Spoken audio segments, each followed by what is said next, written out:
Speaking of the Catholic Church, obviously this is Holy Week, but we've been in the crosshairs here of the Catholic story in Michigan for a while now. There, of course, has been an investigation that's branched from one particular Attorney General, Bill Schuette, to the other, the new Attorney General, Dana Nessel, on the Catholic Church and how it's handled the priest sex scandal that has gone on in not just this jurisdiction, but around the world. And that's been on the front door of Pope Francis as well. There's also the side issue here, and an important one in child welfare, having to do with faith-based agencies in our state that are, one of them prominently is Catholic here locally, that facilitates foster care and adoption. And that they will have to do so with LGBT clients and parents. They can't refer them out, or they won't be able to retain a state contract. And some language back and forth between the deputy news editor of the Detroit News, Ingrid Jock, and Dana Nessel about quote-unquote hate mongering. Oh, so what does it all add up to? Let's bring in Tony Daunt from the Michigan Freedom Fund, who's had some choice words on this, and he's on the other end of our line right now. Tony, good morning. Good morning. Thank you for having me. I appreciate being here. So you've been very critical of Dana Nessel. She's not the only person you've been critical of in the new government here, with the governor and the Secretary of State, but certainly she has had some comments here online in the last few days that may raise some eyebrows. What was your take overall? Well, we have. You're right. We've been critical of Attorney General Nessel, and we'll be critical of anybody in state government that isn't following through on the promises they make. And I think Ingrid, in her column on Dana Nessel, has hit it on the head. And if you go back to early on in her time here as Attorney General, when she very, sarcastically, bitterly said to people when talking about the investigation within the Catholic Church that you need to ask to see their badge, not their rosary. That shows a level of contempt for people of faith, whether that be Catholic faith or just the faithful in general, that is unbecoming of a statewide elected official, especially in a state like Michigan, with such a large number of practicing Catholics and practicing Christians. And sure.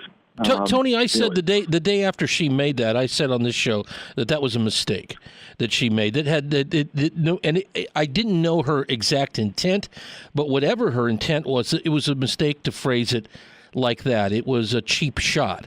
But Tony, you would agree with this, wouldn't you? That when it comes to getting to the bottom of what's gone on with the church and whether it involves criminal charges or just civil penalties or whatnot, Catholics want answers as much or more than anybody out there.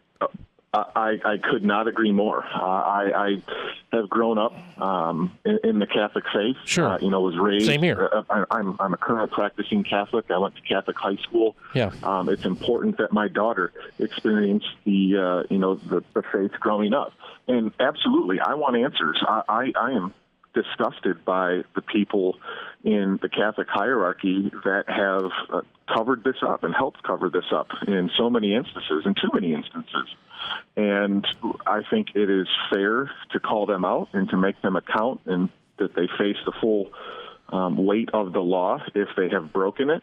But like you said, that's a cheap shot against so many other people who have nothing to do with this.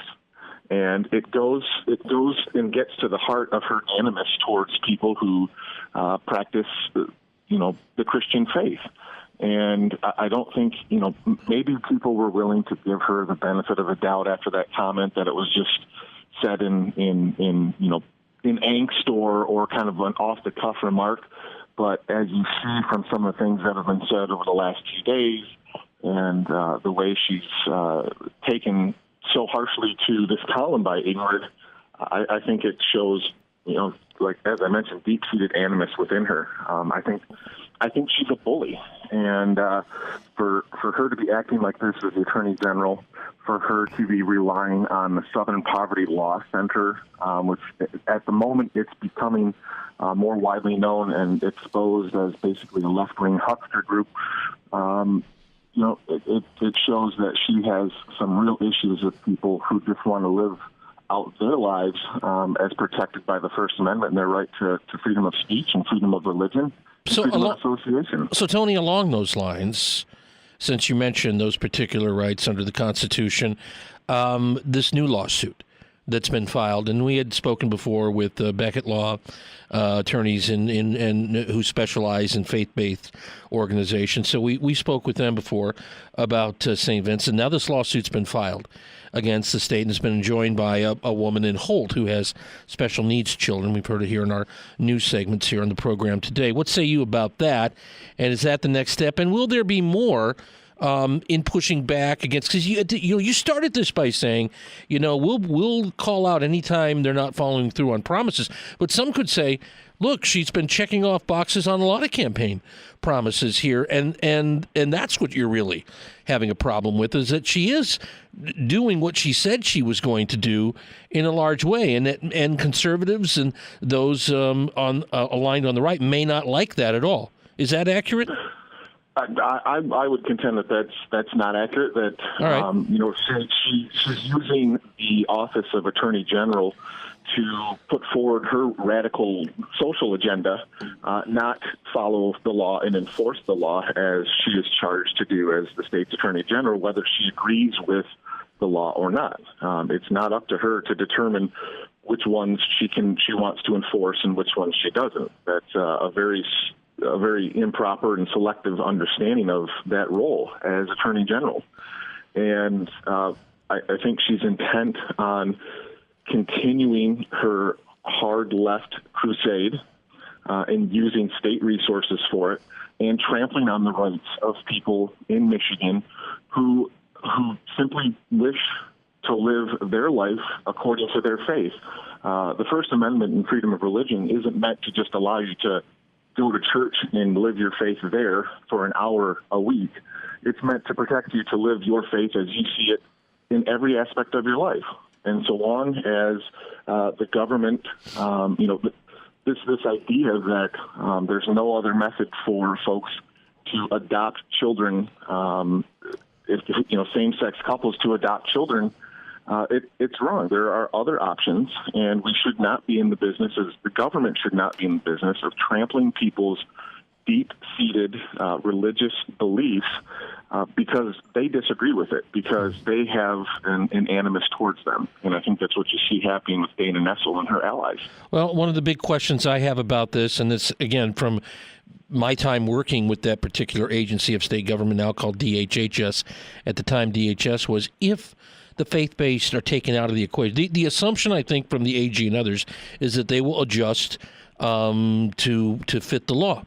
But if they don't, and if they say, we're out, we're done, will someone be able to step up and do it? Because the state itself, with its own employees, is not prepared to do this. They're not.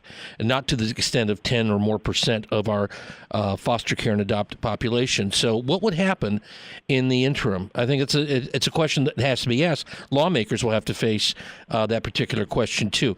Tony Daunt, our guest here. Tony, real quick, will you support this lawsuit by St. Vincent, St. Vincent's here in Lansing? I'll be very honest. I know that it has been filed. I haven't taken any time to look into it, but certainly we are in religious freedoms. It's on the radar screen for the Michigan Freedom Fund. Tony Daunt, their executive director. Tell people where they can follow you online and on social media. You can find us at MichiganFreedomFund.com. Go there, sign up, and get our newsletter, and we'll fill you in every week. Thanks, Tony, for coming on today. I appreciate getting your viewpoint. You bet. Thank you, Dave.